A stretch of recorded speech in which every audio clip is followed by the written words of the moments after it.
So hey guys, welcome back to my new blog. সবাইকে স্বাগত জানিয়ে আজকে আরেকটা ব্লগ স্টার্ট করতে যাচ্ছি। আর সকাল সকাল দেখতে পাচ্ছ রেডি ফেডি হয়ে খাওয়া দাওয়া সেরে বাড়ি থেকে বেরিয়ে পড়েছি। আর বেরিয়ে পড়তেই দেখতে পাচ্ছ রোদের প্রকোপটা বাড়ির সামনে দাঁড়িয়ে দাঁড়িয়ে দেখছি জাস্ট।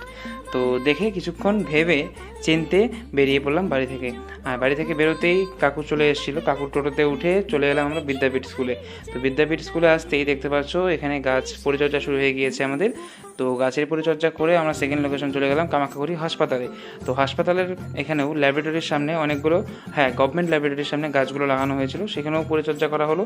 আর তারপর আমরা থার্ড লোকেশন আমাদের, অর্থাৎ ফাইনাল লোকেশন আজকের, সেখানে চলে গেলাম। কোথায়? সেটা হচ্ছে কামাখ্যাগুড়ি ইঞ্জিনিয়ারিং কলেজে। কামাখ্যাগুড়িতে একটা ইঞ্জিনিয়ারিং কলেজ আছে দেখতে পাচ্ছ। তো সেই ইঞ্জিনিয়ারিং কলেজে গিয়ে এই যে ইঞ্জিনিয়ারিং কলেজের সামনে যে রাস্তাটা দেখতে পাচ্ছ তোমরা, এই রাস্তাটার ধারে অনেকগুলো গাছ লাগানো হয়েছে। তো এই গাছেরই আজকে পরিচর্যা করা হবে। অনেকগুলো গাছ মরে গিয়েছে, সেগুলো উঠিয়ে নতুন গাছ লাগানো হবে। তো এরকম ছোটোখাটো গাছ রয়েছে। আর এই যে দেখতে পাচ্ছ জালিগুলো ভেঙে গিয়েছে, এই জালিগুলো পরিবর্তন করা হচ্ছে। আর একটা গাছ মরে গিয়েছিল, এখান থেকে গাছ লাগানো হলো আর একটা নতুন। তো এই করতে করতে আমাদের মোটামুটি কাজ কমপ্লিট করে দেখলাম যে আর একটা গাছের সামনে এত জঙ্গল হয়ে আছে। সেই গাছগুলো কমপ্লিট করে পরিষ্কার করে আমরা বেরিয়ে পড়লাম বাড়ির জন্য। আর বের হয়ে আসতে কামাখ্যাগুড়ির অ্যাজ ইউজুয়াল রেলগেট আটকা পড়ে গেলাম আবারও। তারপর আর কি বাড়ি ফিরে স্নান টান খাওয়া দাওয়া করে একটু শুয়ে পড়েছিলাম। উঠে চলে গেলাম এই দাদার দোকানে। তো এখান থেকে একটা বার্গার নিয়ে আসলাম, একটু মোমো খেয়ে আসলাম ওখান থেকে। তারপর আর কি বাড়ি এসে ব্লগটাকে এন্ড করে দিলাম। Bye bye. কেমন লাগলো ভিডিওটা অবশ্যই কমেন্ট করে জানাবে।